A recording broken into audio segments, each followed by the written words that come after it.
வெப்பமான மதிய நேரம். ஒரு அழகான அரசி மயில் மயில் மற்றும் நீண்ட கழுத்துள்ள சேகர் கொக்கு தண்ணீர் தேடி வறண்ட காடு முழுவதும் தேடி நடக்கின்றன. வெப்பத்தால் கொளுத்தும் நிலம், உடைந்த பூமி, மரங்களின் உலர்ந்த இலைகள், இவை அனைத்தும் அவர்களின் துயரை வெளிப்படுத்துகின்றன. இங்கு தண்ணீர் கிடைப்பது மிகவும் கடினம், சேகரா, அரசி மயில் கூறுகிறது சோர்வுடன். ஆனால் நமக்கு தண்ணீர் கண்டிப்பாக தேவை, தேடுவோம், சேகர் உற்சாகமாக கூறுகிறது. நீண்ட நாட்களாக தேடிய பிறகு அவர்கள் வறண்ட நிலத்திலே ஒரு பழைய கிணறு கண்டுபிடிக்கின்றனர். அவர்கள் முகத்தில் நம்பிக்கை பொங்கி வருகிறது. மேலும் அவர்கள் வேகமாக கிணற்றுக்கு போகின்றனர். இது நம்மை வாழ வைக்கும், அரசி மயில் பெருமிதமாக கூறுகிறது. ஆனால் தண்ணீர் எதுக்கு ஆழத்தில் இருக்கிறது? சேகர் கவலையுடன் சொல்கிறது.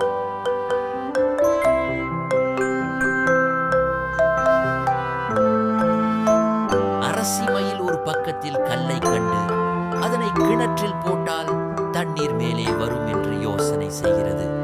சேகரும் அதனை உடனடியாக ஏற்கிறது. நாம் இருவரும் இணைந்து இதை செய்யலாம், கல்லை கிணற்றில் போடுவோம், அரசி மயில் உற்சாகமாக கூறுகிறது.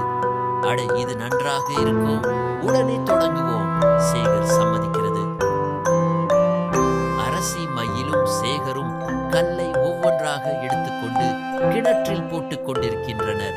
தண்ணீர் மெதுவாக மேலே வருகிறது. இதோ தண்ணீர் மேலே வருகிறது, சேகர் ஆச்சரியத்துடன் கூறுகிறது.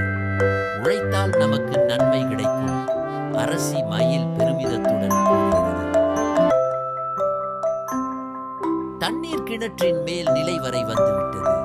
அரசி மயிலும் சேகரும் கிணற்றின் அருகே சென்று தண்ணீர் குடிக்கின்றனர். ஆஹா, இதுவே வாழ்க்கை, என்ன சுவையான தண்ணீர், அரசி மயில் மகிழ்ச்சியாக கூறுகிறது.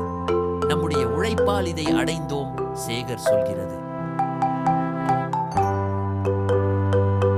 அரசி மயிலும் சேகரும் தங்கள் காட்டு நண்பர்களை அழைக்கின்றனர்.